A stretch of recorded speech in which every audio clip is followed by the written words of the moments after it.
I hate the old thing, so there now, cried Ned Langdon, throwing his loathed arithmetic with all his might across the room. I just wish there was no such thing in the world as arithmetic, especially fractions. I know someone invented fractions just to torment boys. Ned was far from being a stupid boy. He really shone in history and geography. He stood fairly well even in grammar. He was a great reader and wrote the best compositions of any boy in his room. But he so detested arithmetic that a willful stupidity seemed to becloud and benumb all of his faculties whenever he went into that class. The blunders he made and the way in which he didn't know his lesson and couldn't do his problems were the despair of his unlucky teacher. Today he had fallen into even worse than usual disgrace, and had been kept after school to do problems when the first skating of winter had come, and the moment school was out all the other boys had rushed off to Bullhead Pond to try it. Their merry voices echoed back into the gloomy, deserted schoolroom, darkening already as the short day declined toward evening, and in the growing shadows Ned and the master had stayed until nearly supper time. It was too late to go skating when Ned was finally released, with the order to take his arithmetic home for evening study. He had rushed home, feeling himself an abused, persecuted martyr, and had amazed his mother by breaking into the room with a wail of despair already recorded. "Ned, I am surprised!" exclaimed his mother. Before she could say more, she was further surprised by Ned's giving his arithmetic a hearty kick that sent it flying nearly to the ceiling. "Ned," said his mother, "pick up your arithmetic and go to your own room. Your supper will be sent to you, and by, when you are in a more reasonable frame of mind, I will come up and see you." Ned sulkily obeyed, glaring at the hated arithmetic as he mounted the stairs, feeling it the cause of all his troubles. His supper was brought up by good-natured Nora, with whom Ned was a great favorite, and who did not hesitate to tell him that, in her opinion, it was a shame, a downright shame, so it was, which rather comforted Ned, even though, at bottom, he knew he was in the wrong, and that he was getting no more than he deserved. As the darkness deepened, Ned began to grow sleepy, and just to keep himself awake, thought he would get his skates out of the wardrobe and see if they were in good order for tomorrow. On opening his wardrobe, he was surprised to see a small door in the rear that he never remembered noticing before. Opening it cautiously and peeping through, to his amazement he found himself looking outdoors into a country new to him. A pathway, starting from the little door, wound invitingly away over some pleasant-looking hills that hid the distant landscape.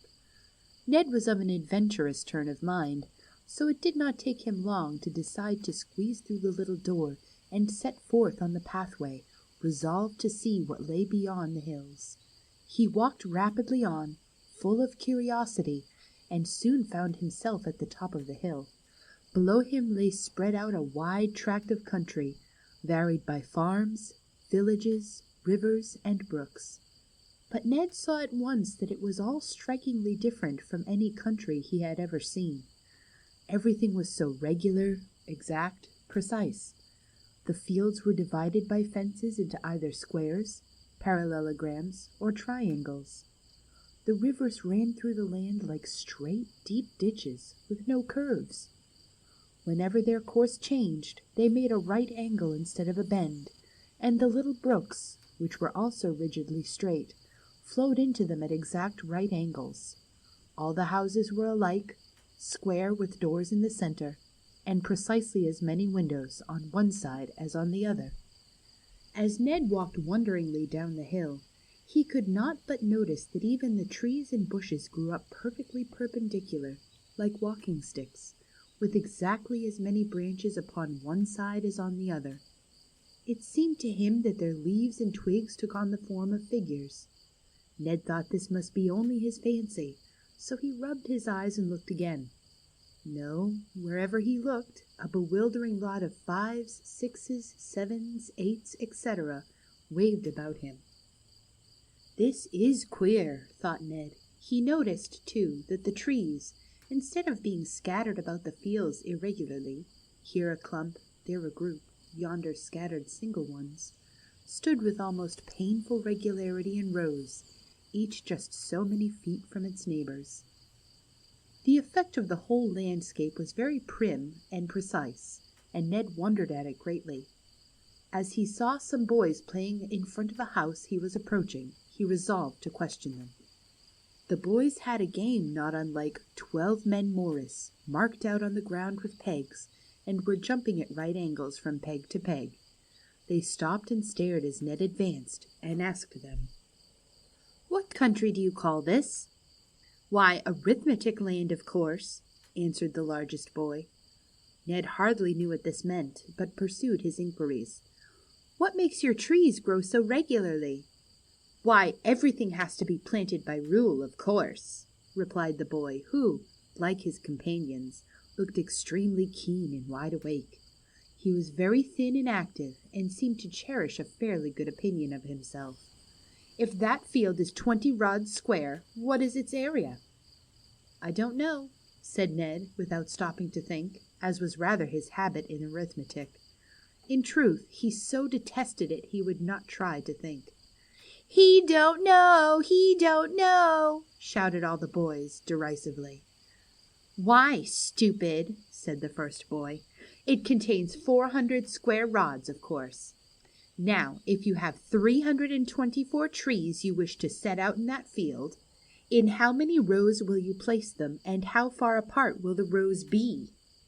Ned, disgusted to find that this was what was involved in being in arithmetic land, answered again, "I don't know. I should never set trees out like that. I should just let them come up anyway." "He'd let them come up anyway!" shouted the chorus of boys. "What is your name?" asked Ned of the oldest boy, who seemed to be regarding him with silent scorn. "My name is A," replied the boy, "and these others are B, C, and D." Ned shuddered. How often had he declared that he hated A, B, C, and D, who were always dividing things in such foolish, unnecessary ways, involving no end of fractions and consequent trouble for boys. But A was so small, though his face looked so keen and old, that Ned was moved to ask one more question. "How old are you?" "That's easily told," replied A briskly. "D is 6 years old."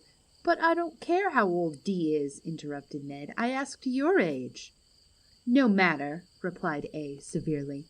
"All questions must be solved by rule. D is 6 years old. 2/3 of D's age is just 1/3 of my age. What is my age?" Ned would not answer, but noticing that C had some apples, and feeling hungry, he said, "Give me an apple, will you?" "Ha!" exclaimed C. "Don't you wish you might now? I have only 4 apples. If I divided them equally among us 5 boys, what part of an apple would each boy receive?" "I don't know and I don't care," snapped Ned, his appetite for apples suddenly gone.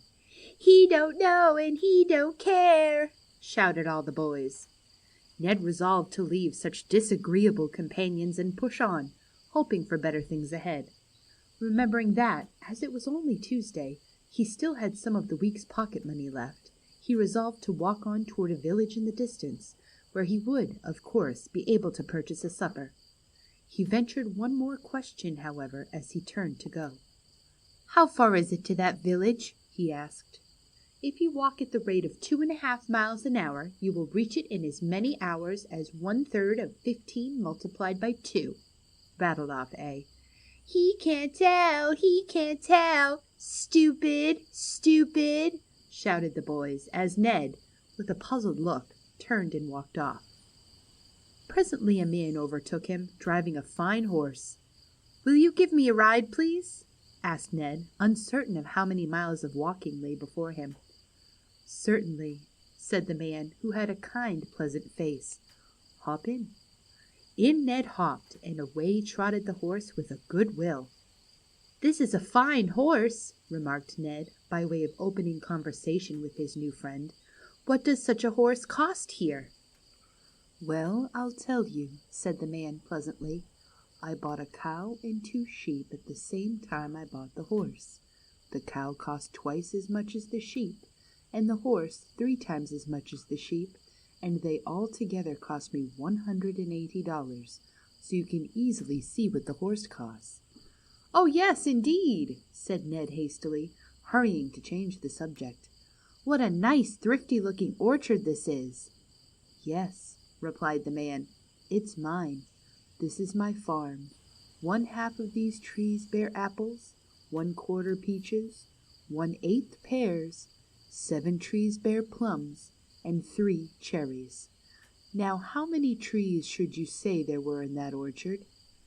Ned would have been puzzled to tell, but luckily, as he thought, just then he saw over the stone wall a hound in hot pursuit of a fox.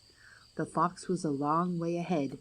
Over the ground they sped like lightning toward a piece of woods.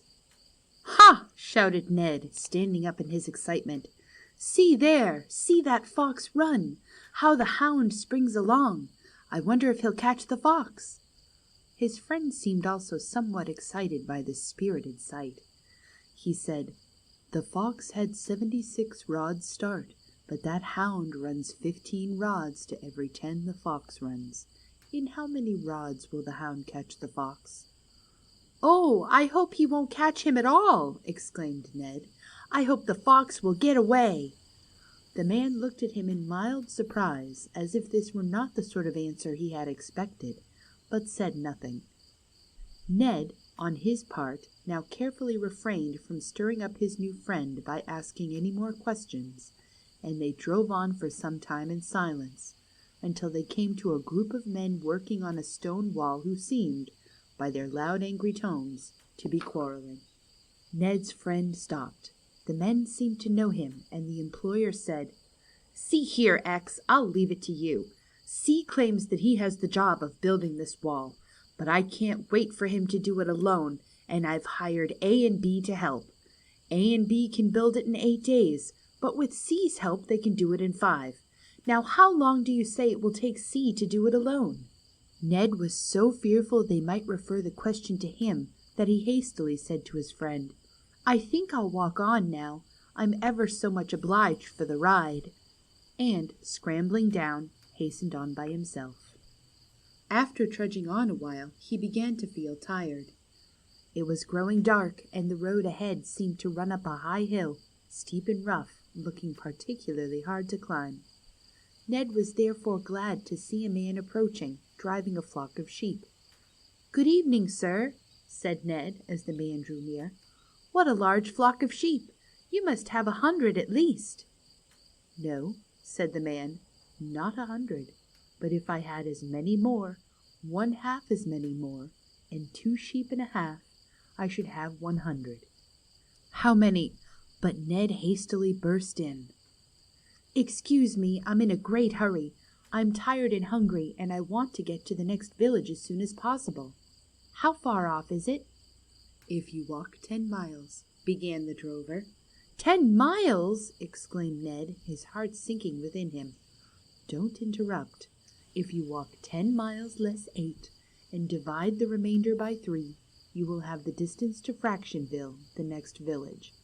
"Fractionville!" exclaimed Ned, horrified. "But I don't want to go there, of all places."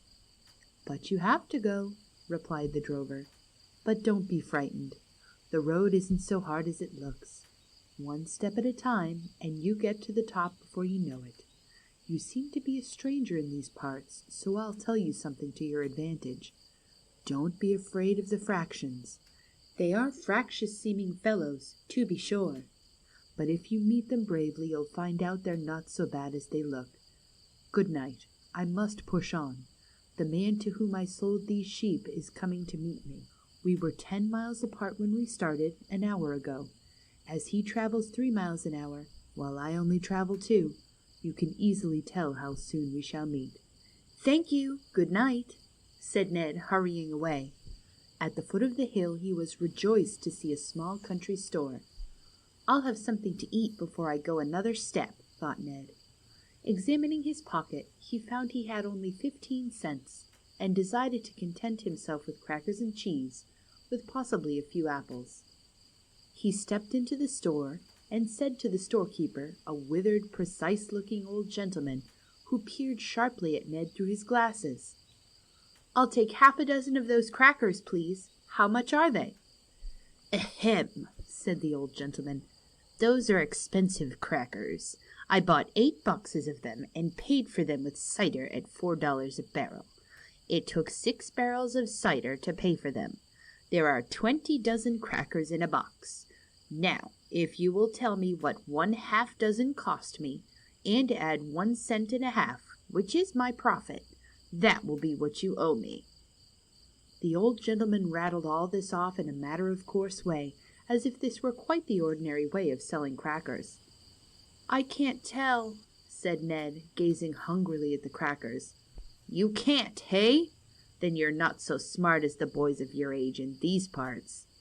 "I'll pay whatever you say," said Ned meekly. "We don't say," said the gentleman testily, replacing the box of crackers on its shelf. "People have to find out for themselves." Ned thought he would make one more effort. "How much are your apples apiece?" he asked, looking longingly at a basket of large red apples. "I sell oranges," began the storekeeper. "Apples! I want apples!" shouted Ned, thinking the old man must be deaf. "I sell oranges," continued the old man sternly, "at 3 for 6 cents. Apples are worth only half as much as oranges. Now, what is the price of an apple?" Ned's head felt so confused by all he had heard in this puzzling land that it was some time before he ventured to falter timidly, "1 cent." "QED," said the storekeeper, brightening up and handing Ned 5 apples in return for his nickel. Ned had barely taken one enormous bite when a farmer entered the store to buy cloth for a suit of clothes. He selected a piece and said he would take 3 3/5 yards. The storekeeper said it was $5 a yard, and turning to Ned, remarked, "He expects to pay this for cloth with butter at $3 a box. How many boxes will it take?" Ned mumbled something about being in a hurry, plunged out the door, and began to rush up the hill, so anxious to escape these perpetual problems that he forgot, for the moment, that Fractionville lay just ahead.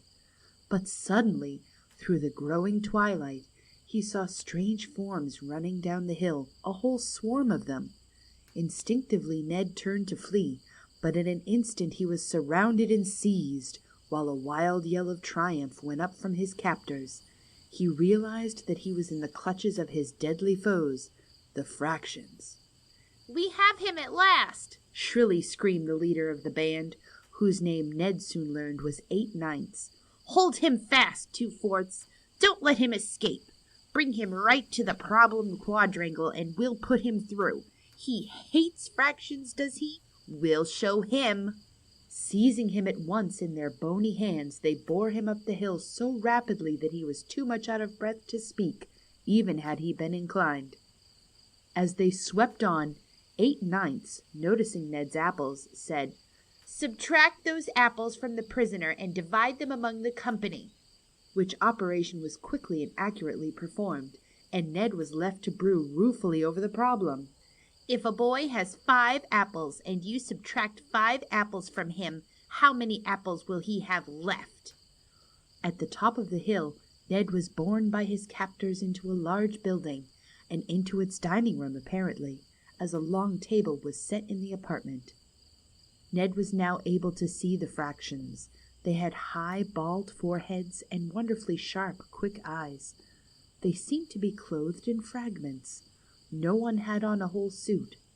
Each wore a broad belt which seemed to divide him into 2 parts. All were maimed.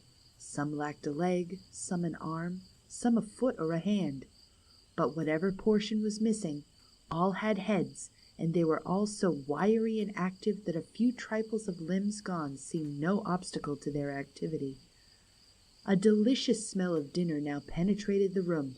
A bell rang, and, to Ned's relief, the Fractions seemed to be genuine boys in their appetites, at least, judging by the headlong rush they made for the dinner table, bearing Ned with them. Ned now remembered the drover's advice, not to be afraid of the Fractions, as they were really very good fellows at bottom.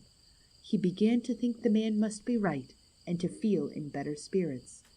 Presiding at the head of the table was an exceedingly keen, wide-awake-looking man, who Ned afterward learned was the original lightning calculator. Ned was seated next below him. Soup was the first course. The lightning calculator took off the cover of the tureen, letting out a most appetizing, savory steam. Ladle in hand, he said to Ned, "This ladle holds 1/4 of a pint of soup. The tureen holds 1.5 gallons. If I give each boy 2 ladles full, how much will he receive?" This almost took Ned's appetite away, big as it was. In dismay, he faltered out the old familiar school answer, "I don't know." The fraction boys were all holding up their hands, wriggling them frantically, and grinning derisively at Ned. "Next," said the lightning calculator. 8/9, who sat next, rose to his feet and rattled off glibly. "If in 1 gallon of soup there are 4 quarts, in 1.5 gallons there are 6 quarts. If in 1 quart there are 2 pints, in 6 quarts there are 6 times 2 pints, which are 12 pints. 12 divided by 24 equals 12 24ths, which, reduced, equals 1/2. Therefore, each boy will receive 1/2 pint of soup." "Those who think the answer correct may raise their hands," said the lightning calculator quickly. All hands went up instantly but Ned's, and all the boys were served with soup except Ned. "Can't I have any soup?" whined Ned. "Certainly not, sir," said the lightning calculator severely. "Those who don't know can't eat in Fractionville. Keep your wits about you and look sharp when the next course comes." While the rest were eating, Ned had time to look about him. The walls of the room were made wholly of blackboards. The somber effect, however, was relieved by the chalkwork which covered them from top to bottom, problem upon problem, so that it really made Ned's head ache to look at these decorations. There was not a whole dish upon the table. The cloth consisted of 3 joined, and, as Ned noticed later, the food was all divided into sections or portions. The soup was now carried out, and roast meat and vegetables brought in. Ned pulled himself together, resolving to be very bright. "How much beef, at 18 cents a pound, can you buy for $1.80? Ned was asked. 1 pound, he shouted, jumping at a hasty answer, then seeing his mistake, but too late. "Next," said the lightning calculator, before the fatal words were hardly out of Ned's mouth, and he saw there was no meat for him, while all the fraction boys laughed and seemed to enjoy their roast beef with livelier relish because Ned had none. Nor could he tell at once how many bushels of potatoes, at 45 cents a bushel, you must give for 6 pecks of onions at 15 cents a peck. So he had no vegetables.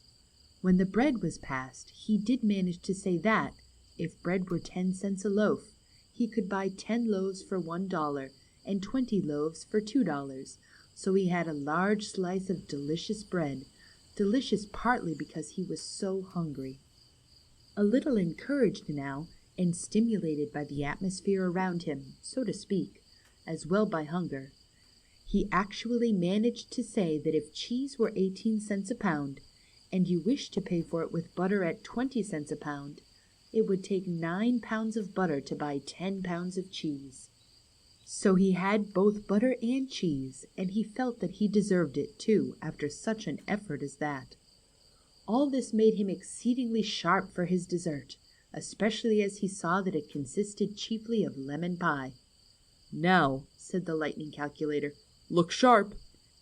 If 8 pies be each divided into sixths, and those sixths divided equally among 24 boys, what part of a pie would each boy receive?" Ned's mind, strained to its utmost, worked with a lightning-like rapidity never displayed in his arithmetic class.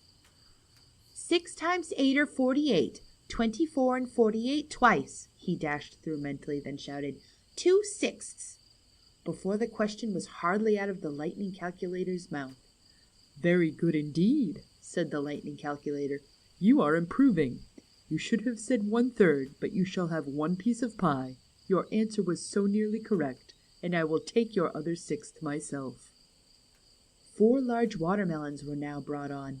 Ned loved watermelon as much as he hated arithmetic, and he had not seen one yet this season, so he looked very animated. The lightning calculator said, "You shall have 1/4 of this melon, Ned's face shone with anticipation, if you will divide it as follows: 1/4 to yourself, 2/5 to me, 3/10 to 8/9 there, and the balance to 6/7. Alas and alas! Ned could not divide it, and the melon was withdrawn from his reluctant hands and placed before 8/9, who quickly and cleverly divided it into 20 parts and distributed it as requested, and was soon reveling in the quarter that might have been Ned's. After dinner the fractions proposed to play messenger boy. Ned cheerfully followed them, as he liked that game. But the fraction boys played it quite differently from the way to which he was accustomed. Instead of playing it with little figures representing messenger boys on a checkered board, the floor of a large room was marked off in squares. The boys donned messenger caps and hopped themselves from square to square, going forward or back according to their answers to arithmetical questions put by the lightning calculator. It may be supposed Ned did not shine in this game. He was the laughing-stock of all the boys, who passed on far ahead while he stuck again and again on stupidity and was forced to go back to carelessness.